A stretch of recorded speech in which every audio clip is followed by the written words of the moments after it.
ఈమె మాటి మాటికి వచ్చి గోజాడుకున్నట్లు ఆమెకు న్యాయము తీరుస్తానని తనలో తాను అనుకున్నాడు. మరియు ప్రభు ఇట్లన్నాడు, ఆ అన్యాయస్థుడైన న్యాయాధిపతి చెప్పిన మాట వినండి. దేవుడు తాను ఏర్పరచుకున్న వారు దివారాత్రము తన గురించి మొరపెట్టుకొనుచుండగా వారికి న్యాయము తీర్చడా? ఆయన వారికి త్వరగా న్యాయము తీరుస్తాడు. వారి విషయమే కదా ఆయన దీర్ఘశాంతము చూపుచున్నాడని మీతో చెప్పుచున్నాను. ఆయనను మనుష్య కుమారుడు వచ్చినప్పుడు ఆయన భూమి మీద విశ్వాసము కనుగొనునా?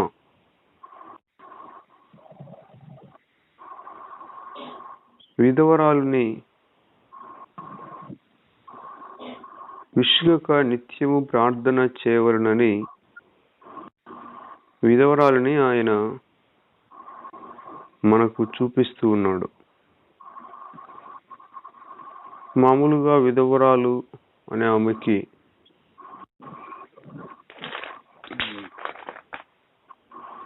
మనుషుల బలము, రికమెండేషన్ ఇవన్నీ ఏమీ ఉండవు. కొంతమందికి విధవరాలు పక్షమున ప్రభు న్యాయం తీరుస్తాడు.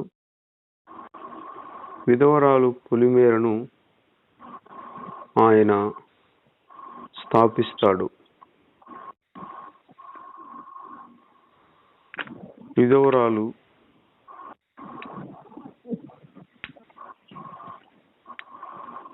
ఆమె ఎలా ఉంటుందో ఇక్కడ మనం చూస్తే, తిమోతికి రాసిన మొదటి పత్రిక 5వ అధ్యాయము 5వ వచనంలో, అయితే నిజముగా అనాథ అయిన విధవరాలు ఏకాకి ఉండి దేవుని మీదనే తన నిరీక్షణ ఉంచుకొని విజ్ఞాపనల యందును ప్రార్థనల యందును రేయింబగలు నిలకడగా ఉండును. నిజముగా అనాథ అయిన విధవరాలు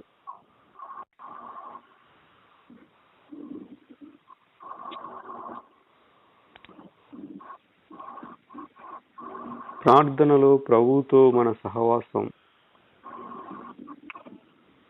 ఇలా ఉండాలి. అనాథ అయిన విధవరాలు విశ్వాసి అయితే ఎలా ఉంటుందంటే, ఆమె ఏకాకి దేవుని మీదనే తన నిరీక్షణ ఉంచుకొని విజ్ఞాపనల యందును ప్రార్థనల యందును రేయింబగళ్ళు నిలకడగా ఉంటుంది. తన నిరీక్షణ దేవుడే, మనకెవరూ ఆధారము లేరు. కనుకనే విజ్ఞాపనల యందును ప్రార్థనల యందును నిత్యము నిలకడగా ఉంటుంది. ఆమె నిలకడగా. మనము కూడా అలాగా క్రీస్తులో నిలకడగా ఉండాలి.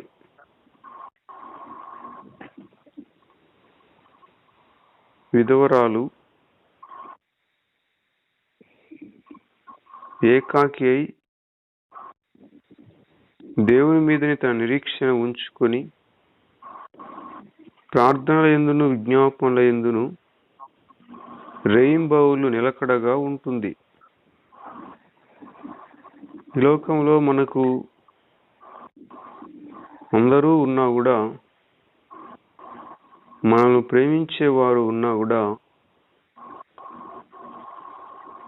మనకు ఆత్మ సంబంధమైన సహాయాన్ని చేయలేరు. ఆత్మీయముగా ముందుకు వెళ్ళాలంటే, వాక్యాన్ని గణపరచాలంటే మనుష్యులు మనకు సహాయము చేయలేరు. పైగా వాక్య సంబంధమైన వాతావరణం నుండి వారు దూరం చేస్తారు. కానీ ఎంతమంది ఉన్నా కూడా దిక్కులేని వారిలాగా దేవుని మీద నిరీక్షణ పెట్టుకుని ప్రార్థన యందును విజ్ఞాపన యందును నిలకడగా ఉండాలి. నన్ను ప్రేమించేవారు ఎందరో ఉన్నను, అంతము వరకు నాతో ఉండరు. నన్ను ప్రేమించేవారు ఎందరు ఉన్నను, అంతము వరకు నాతో ఉండరు. నాతో ఉన్నవాడా, నాలో ఉన్నవాడా, నా ప్రాణము నీవేసయ్యా.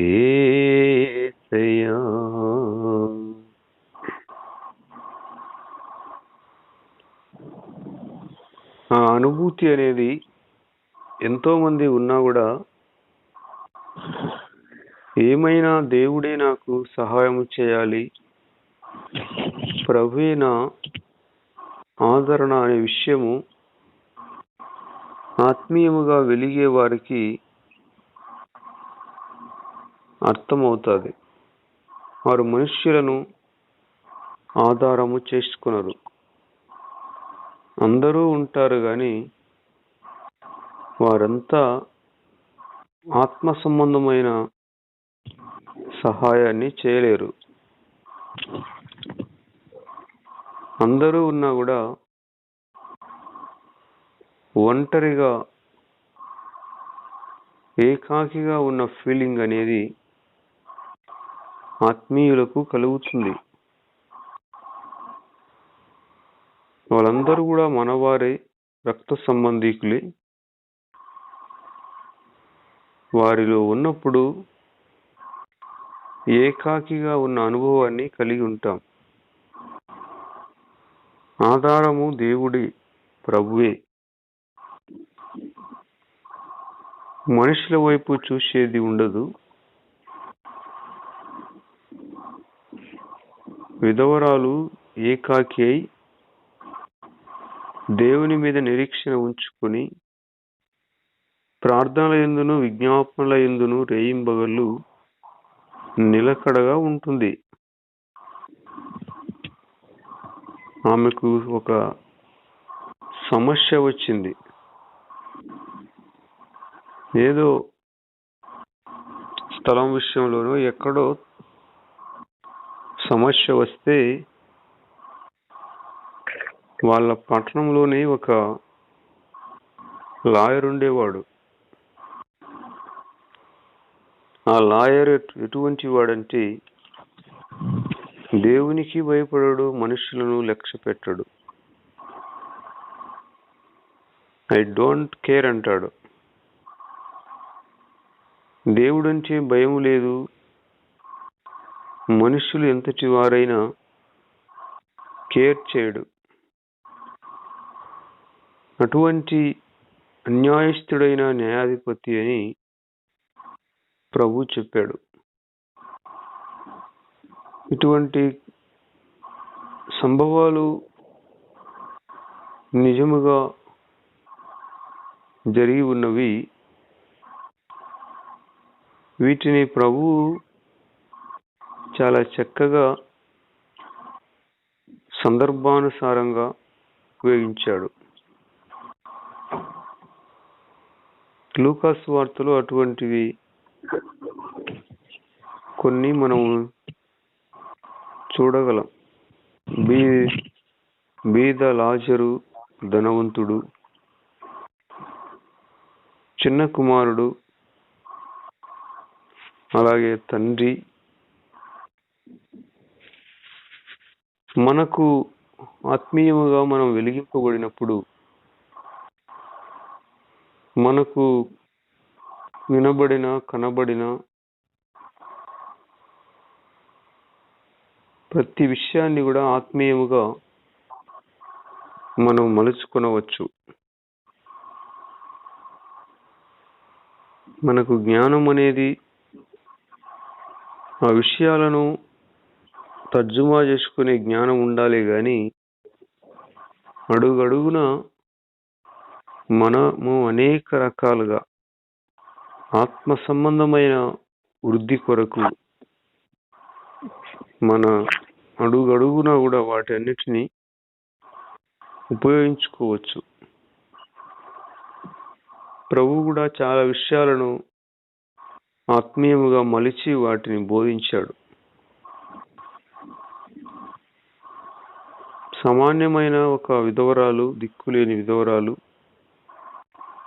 దేవునికి భయపడక మనుషులను లక్ష్య పెట్టని ఒక లాయరు, అటువంటి అతను ఈ దిక్కులేని విధవరాలికి పలుకుతాడా? మహా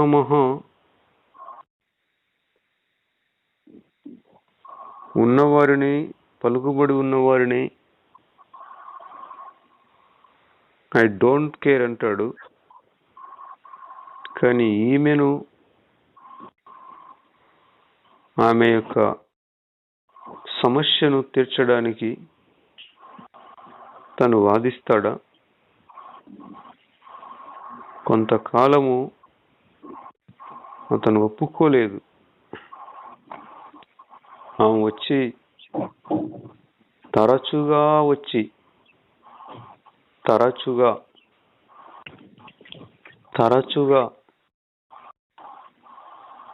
నెలకొకసారి, 3 నెలలకొకసారి, సంవత్సరానికి 4 సార్లు దేవుని దగ్గర ఉండటము కాదు, తరచుగా మాటికి అన్నాడు ఆ న్యాయాధిపతి. అతను అన్యాయస్తుడైన న్యాయాధిపతి, మన ప్రభు అయిన యేసుక్రీస్తు నీతి గల న్యాయాధిపతి. నీతిమంతులకు తప్పక ప్రతిఫలం కలుగుతుంది.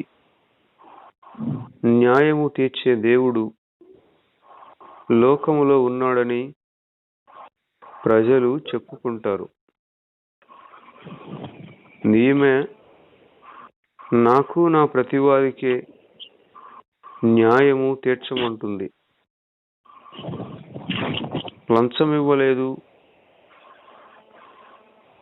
పలుకుబడి ఉపయోగించలేదు, ఎవరు లేరు ఆమెకి. ఏకాకి ఆమెను ఎవరు పట్టించుకోరు. అటువంటి ఆమె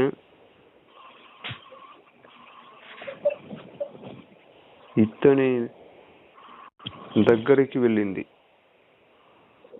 అయ్యా, నాకు, నా ప్రతివాదికి న్యాయము తీర్చయ్యా. తరచుగా వెళ్ళి ఆ అన్యాయస్తుడైన న్యాయాధిపతిని గోజాడేది, బ్రతిమాలుకొనేది. అయితే కొంతకాలము అతను ఒప్పుకోలేదు. ఆమె మీద కోపపడి ఉండవచ్చు.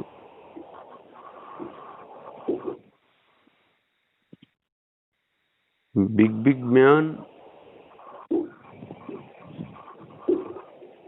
కాలాయి, పెద్దోళ్ళే నన్ను పిలిచారు, నన్ను సహాయం అడిగారు, నేను వారికి పలకలేదు. నీకు నేను పలుకుతానా? అయినా ఆమె గోజాడింది. తరచుగా ఆమె గోజాడి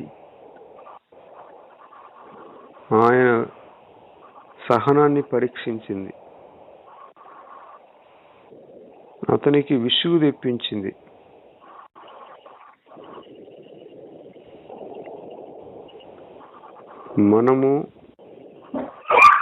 మనకుండే సమస్యకు విసుగు రావాలి. మన విశ్వాసము, సమస్య నీకు దండమునైనా నేను ఇంకా ఉండలేను అని పారిపోవాలి. దుష్టుడు ఎవడును తరుముకుండానే పారిపోతాడు. వాణ్ణి తరమాల్సిన పని లేదు. సమస్య కూడా తరమాల్సిన పని లేదు. సమస్యను చెప్పకుండానే పారిపోతుంది. మనము విసుగక నిత్యము తరచుగా ప్రభువును గోజాడుకుంటూ ఉండాలి. మన దురాశలు నెరవేర్చుకోవడం కాదు, మనకు అది మేలైతే, అది న్యాయమైతే ప్రభువు తీరుస్తాడు. ఏదైనా దేవుడు ఇచ్చాడు, ఇది ప్రభు సహాయము అనే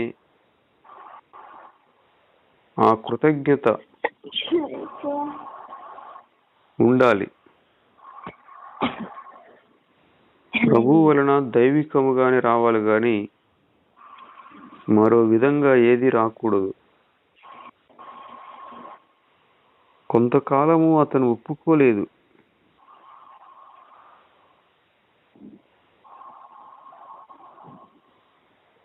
ప్రభువు మనం అడిగినది, మనం మనసులో ఆశించినది ఇవ్వకపోయినా కొంతకాలం ఆ విషయంలో ప్రభు సన్నిధిని మనము తరచుగా నిలిచి ఆయన వైపు చూడాలి. తన ప్రియులు నిద్రించుచుండగా ఆయన వారికి ఇచ్చుచున్నాడు. అడుగక మునిపే అక్కరలు ఎరిగిన దేవుడు, అడిగిన వాటి కంటే అత్యధికముగా చేయశక్తి గల దేవుడు, సుఖముగా అనుభవించుటకు ధారాళముగా దయచేసే దేవుడు, ఎవరిని గద్దింపక ధారాళముగా ఇచ్చువాడాయన. ఆయన కొంతకాలము మౌనముగా ఉన్నట్లు అనిపించిన ఆయన సన్నిధిని తరచుగా మాటిమాటికి ఆయన వైపు మనం చూస్తే మనకు తెలియని సమయంలో ఆ కార్యము, ఆ మేలు అనేది జరుగుతుంది. కొంతకాలం అతను ఒప్పుకోలేదు. అయితే అతను ఒకరోజు ఆమె గురించి ఆలోచన చేశాడు. నేను దేవునికి భయపడకయు మనుష్యులను లక్ష్య పెట్టకయు ఉన్నా కూడా ఈ విధవరాలు నన్ను తొందర పెట్టుచున్నది గనుక ఆమె మాటిమాటికి వచ్చి గోజాడుకున్నట్లు ఆమెకు న్యాయము తీరుస్తాను అని ఆమెకు న్యాయము తీర్చాడు. ఈ విధవరాలు నన్ను తొందర పెట్టుచున్నది. దీర్ఘశాంతము చేత న్యాయాధిపతిని ఒప్పింపవచ్చు. ఏంటి ఇస్తవాయవా అని గర్వంగా ప్రవర్తించకూడదు. నువ్వు ఇస్తే ఏంటి, ఇవ్వకపోతే ఏంటి అనకూడదు. ప్రభువును గోజాడుకోవాలి. దీర్ఘశాంతం, కొంతకాలము సహించాలి. మాట పడాల్సి వచ్చినా కూడా సహించాలి, ఓర్చుకోవాలి. దానికి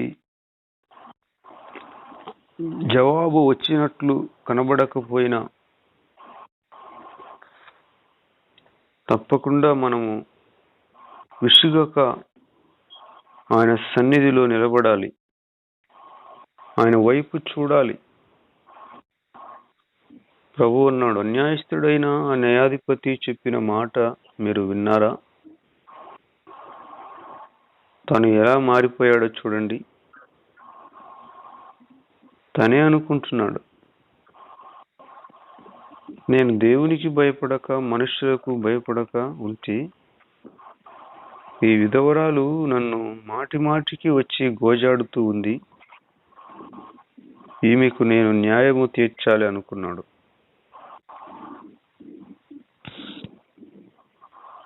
దేవుడు తాను ఏర్పరచుకుని వారు దివారాత్రులు తన గురించి మొరపెట్టుకొనుచుండగా వారికి న్యాయము తీర్చడా? దివారాత్రులు తనను గురించి మొరపెట్టుకొనుచుండగా వారికి న్యాయము తీర్చడా? ఆయన వారికి త్వరగా న్యాయము తీరుస్తాడు. వారి విషయమే కదా ఆయన ఆలస్యము చేయుచున్నాడు. ఆలస్యం అనేది దేవునికి ఆయన దగ్గర లేదు, కానీ మనకు అటువంటి విశ్వాసం అనేది కొదువగా ఉన్నది. మనిషి కుమారుడు వచ్చినప్పుడు అటువంటి విశ్వాసము కనబడుతుందా అని ప్రభు చెప్పాడు. ప్రియమైన సహోదరులరా, ఈ లోకంలో అటువంటి విశ్వాసము కనబడాలి. మాటి మాటికి ప్రభు వైపు చూచే మనస్తత్వం.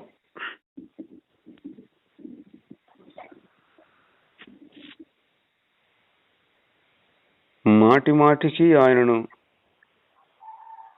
గోజాడుకునే మనస్సు, అటువంటి విశ్వాసం ప్రభు కనుగొనాలి. శతాధిపతి విశ్వాసాన్ని గొప్పది అన్నాడు యేసయ్య. కనాను స్త్రీ విశ్వాసమును, అమ్మా నీ విశ్వాసము గొప్పది, నీ కుమార్తె బాగుపడింది పో అన్నాడు. వాళ్ళిద్దరు కూడా అన్యులే. ఆమెమో గ్రీసు దేశస్థురాలు, శతాధిపతి రోమీయుడు.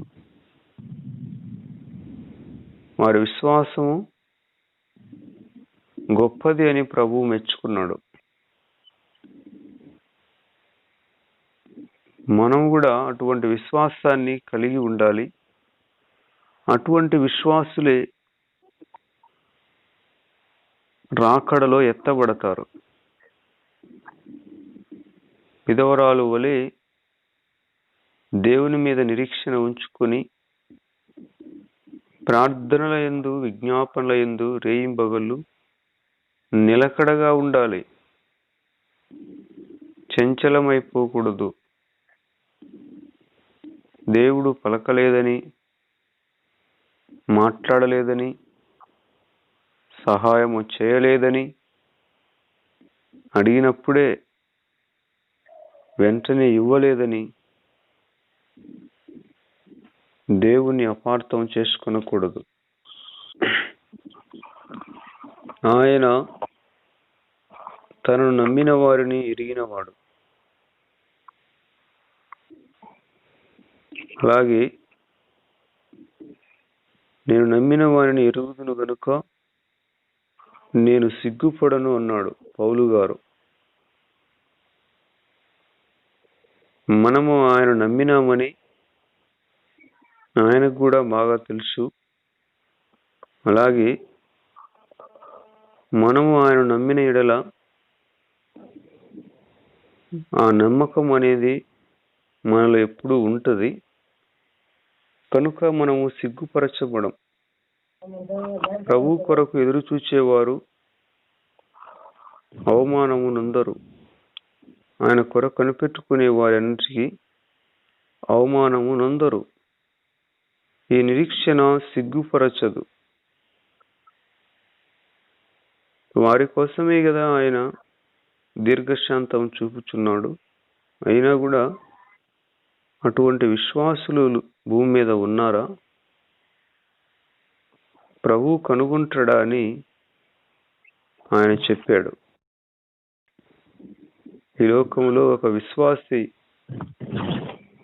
ఈ విధవరాలు వలె దేవునితో నడవాలి.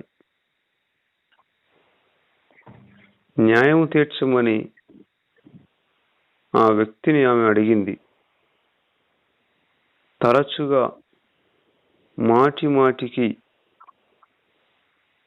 గోజాడుకున్నది. కొంతకాలం అస్సలు రెస్పాండ్ లేదు అతని దగ్గర నుండి. కానీ అతనే రెస్పాండ్ అయినాడు. అతనికే విసుగొచ్చింది. మనము సమస్యకు విసుగు తెప్పించాలి, శోధనకి విసుగు తెప్పించాలి.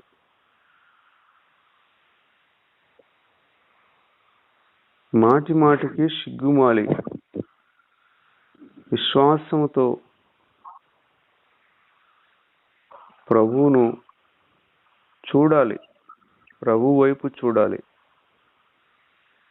అది మేలైతే మనకు చేస్తాడు ఆయన. ప్రతి మేలు కూడా ఆయన మరువడు, చేయక మానడు. ఆ విశ్వాసము మనకందరికీ ఉండాలి. ఆయన త్వరగా వారికి న్యాయము తీరుస్తాడు. మరి ఆలస్యం అవుతుంది ఎందుకు అంటే, ఆ విశ్వాసం అనేది మీలో లేదు కదా, నిలకడగా మీరు ఉండటం లేదు కదా. నిలకడైన విశ్వాసం కలిగిన వారికి త్వరగా ఆయన న్యాయం చేస్తాడు. వారి అవసరతలు ఆయన తీరుస్తాడు, వారికి మేలు చేస్తాడు. ఆయన వారికి మేలు చేయకుండా ఉండలేడు. ప్రియమైన సహోదరులారా, ఈ లోకంలో మనకు ఎంతమంది బంధువులు, స్నేహితులు అయిన వారు ఉన్నా కూడా ప్రభువు మాత్రమే శాశ్వతమైన వాడు. ఆయన ప్రేమ నూతనమైనది ప్రతి దినము కూడా. మనుషుల వైపు మనం ఎన్నడూ చూడకూడదు, ఆధారం చేసుకునకూడదు వారిని. విధవరాలు వలె దేవుని మీదనే నిరీక్షణ ఉంచుకోవాలి. మన ఎదురుగా ఉన్న ప్రతి దాన్ని కూడా ఆయనతో సాధించాలి. తాను ఏర్పరచుకున్న వారు ఎలా ఉంటారంటే, దివారాత్రములు తన గురించి మొరపెడుతూ ఉంటారు. తనకు మొరపెట్టు వారికందరికీ, అనగా నిజముగా మొరపెట్టు వారికందరికీ ఆయన సమీపముగా ఉన్నాడు. త్వరగా ఆయన న్యాయము తీరుస్తాడు. విసుగక నిత్యము ప్రార్థన చేయుచుండవలెను. దానియేలు ప్రార్థనకు వెళ్ళాడు. జవాబు మొదటి రోజే వచ్చింది. కానీ మధ్యలో అపవాది దానియేలుకు జవాబు చేరకుండా అడ్డుకున్నాడు. 21 రోజులు ఈ ప్రవక్త దైవజనుడు విసుగక ప్రార్థనలో కొనసాగుతూ ఉన్నాడు. సమస్య పారిపోయింది. దేవుని స్వరాన్ని విన్నాడు. మాటి మాటికి తరచుగా మన గుండెను పిండేసే వాటి విషయంలో ప్రభువుకు చెబుతూ రావాలి. ఆయన వైపు చూడాలి.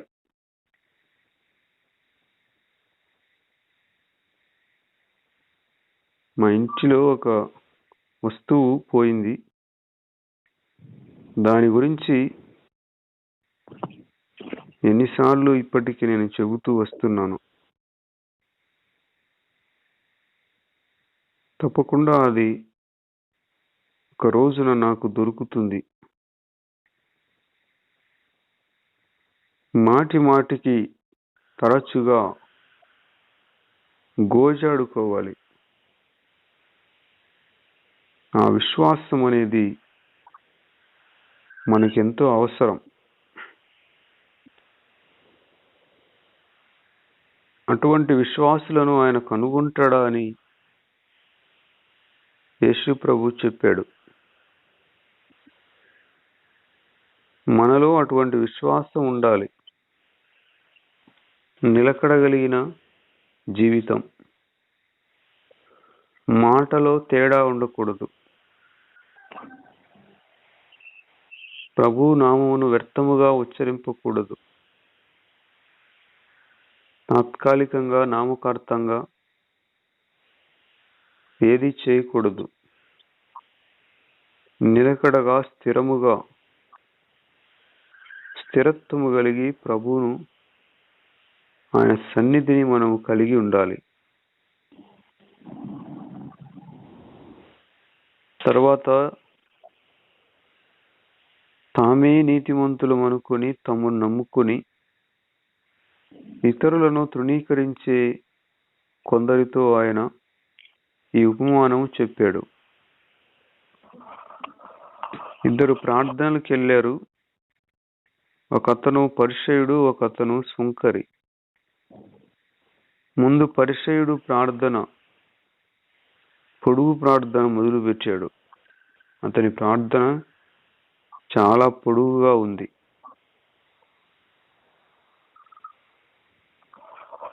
ఎంత పొడుగంటే మొత్తం తన గురించే చెప్పుకుంటున్నాడు. అంటున్నాడు, దేవా, నేను దొంగ వలనైనను, అన్యాయస్తుల వలనైనను, విచారులైన ఇతర మనుష్యుల వలనైనను, అలాగే నా పక్కలో ఉన్న సుంకరి వలనైనా నేను ఉండలేదయ్యా, నీకు కృతజ్ఞత స్తోత్రాలు అన్నాడు. అంతేకాకుండా వారానికి 2 మార్లు ఉపవాసం చేస్తున్నానయ్యా, నా సంపాదన అంతటిలో దశంభాగాన్ని ఇస్తున్నానయ్యా అని తనలో తాను ప్రార్థన చేస్తూ ఉన్నాడు.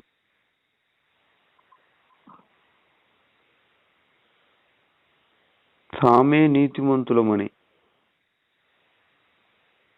తమేదో ఇతరుల కంటే గొప్పవారిమని ఇతరులను తృణీకరించుచు తమ యొక్క ఆత్మ సంబంధమైన అహంభావాన్ని కనపరిచేవారున్నారు. అయితే సుంకరి దూరముగా నిలువబడి ఆకాశం వైపు కనులెత్తుకోవడానికైనా ధైర్యము చాలక రొమ్ము కొట్టుకొనుచు, దేవా, పాపినైన నన్ను కరుణించుమని పలికినాడు. దేవుడి దగ్గర మనము డంబం చూపకూడదు. విరిగి నలిగిన మనస్సే దేవునికి ఇష్టమైన బలి. విరిగి నలిగిన మనస్సును దేవుడు అలక్ష్యము చేయడు. ప్రభు దగ్గర మనం ఎక్స్ట్రాలు చేయకూడదు. ప్రభువుకు అంతా తెలుసు. మన అణువణువు జీవితము ఆయనకు బాహాటముగా తెలుసు. తెలిసిన ఆయన దగ్గర ఎక్స్ట్రాలు చేస్తే ఆయనకు కోపం వస్తుంది. ఈ పరిసయ్యుడు తన గురించి డంబముగా చెప్పుకుంటున్నాడు. సుంకరిని తృణీకరిస్తున్నాడు. కానీ సుంకరు అతను తన హృదయాన్ని చూశాడు. అందులో నీతి లేదు. ప్రభువా, నేను పాపిని, నన్ను కరుణించుమని ఆకాశం వైపు చూడడానికి కూడా ధైర్యం చాలక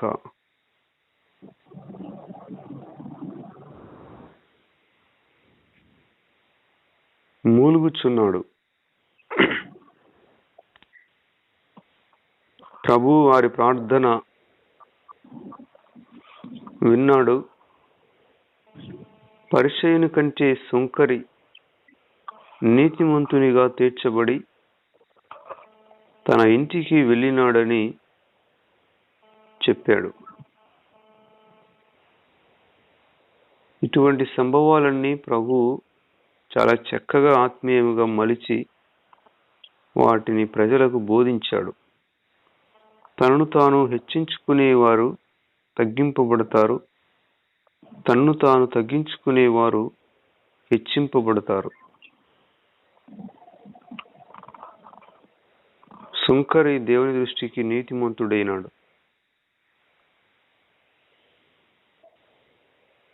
అలాగే మూడవదిగా, కొంతమంది చిన్నపిల్లలను, శిశువులను ముట్టవలనని ఆయన దగ్గరికి తీసుకొని వచ్చినప్పుడు శిష్యులు అది చూచి ఆ పెద్దవారిని గద్దించారు. అయితే యేసు ప్రభు వారిని తన యొద్దకు పిలిచి, చిన్న బిడ్డలను ఆటంకపరచవద్దు, వారిని నా యొద్దకు రానియుడి. దేవుని రాజ్యము ఇలాంటి వారిదే. చిన్న బిడ్డ వలె దేవుని రాజ్యమును అంగీకరింపకపోతే దానిలో ఎంత మాత్రము ప్రవేశింపరని మీతో నిశ్చయముగా చెప్పుచున్నానని అన్నాడు. చిన్న బిడ్డ వలె దేవుని రాజ్యమును అంగీకరించాలి. ఆయన సన్నిధి పసిబిడ్డ వలె మనము జీవించాలి. అటువంటి వారికి ప్రభు తన ప్రసన్నతను సమృద్ధిగా కురిపిస్తాడు. చిన్న బిడ్డలను ఆటంకపరచక నా యొద్దకు రానియుడి, అటువంటి వారిదే పరలోక రాజ్యం అన్నాడు యేసయ్య. మనము పసిబిడ్డ వలె ప్రభువుతో జీవించాలి. ప్రభువుకి మనం సలహాలు చెప్పకూడదు. ప్రభు చెప్పిన దానికి ఎదురు చెప్పకూడదు, సాకులు చెప్పకూడదు. చెప్పిన దాన్ని చెప్పినట్లు చేయాలి, మారు మాట్లాడకూడదు, ఆప్షన్ అడగకూడదు. పసిబిడ్డ వలె అమాయకంగా ప్రభు వైపు చూడాలి. అటువంటి వారు ఈ లోకంలో దేవుని రాజ్య ప్రభావంతో వారి సరిహద్దులు నింపుకుంటారు. ప్రభు ఈ మాటలను దీవించునుగాక. ప్రార్థన చేద్దాం. పరలోకమందున్న మా తండ్రి, మీకు వందనాలు, స్తోత్రాలయ్యా. విసుకక నిత్యము ప్రార్థన చేయవలనని విధవరాలుని మాకు చూపించి, అన్యాయస్తుడైన ఆ న్యాయాధిపతి ద్వారా ఆమెకు న్యాయము జరిగినట్లుగా మీరు ఏర్పరచుకున్న వారు తరచుగా దివారాత్రములు మీ సన్నిధిలో మొరపెట్టుకుని చుండగా త్వరగా న్యాయము తీర్చే దేవుడవని మిమ్మల్ని స్తుతించుచున్నాం. అటువంటి విశ్వాసం మాకందరికీ దయచేయండి. ప్రభువా, మీకు సామర్థ్యం ఉన్నది, సమస్తము సాధ్యమే. పరిసయ్యుని వలె మేము ఇతరులను తృణీకరించక, డంబముగా ప్రవర్తించక మాకు బుద్ధి దయచేయండి. చిన్న బిడ్డ వలె మీ వైపు, మీ సన్నిధిలో ఉండటానికి, మా సరిహద్దులను మీ రాజ్య ప్రభావంతో నింపుకోవడానికి మాకు సహాయం చేయండి. ఈ రోజున జరిగే సకల ఆరాధనలను ఆశీర్వదించండి, మీరే జరిగించండి. ఈ సమయంలో మీ వైపు చూస్తూ ఉన్న ప్రతి ఒక్కరికి వారి అవసరతలు, వారి పరిస్థితులను మీరు మార్చండి, తీర్చండి. మీ సన్నిధి కాంతితో నింపండి నాయన. ఏ సమస్య అయినా కూడా మా సమస్యకే విసుగు వచ్చి అది వెళ్ళిపోవాలి. శ్వాసమందు నిలకడ మాకందరికీ దయచేయండి. యేసుక్రీస్తు నామములో అడుగుచున్నాము తండ్రి, ఆమేన్.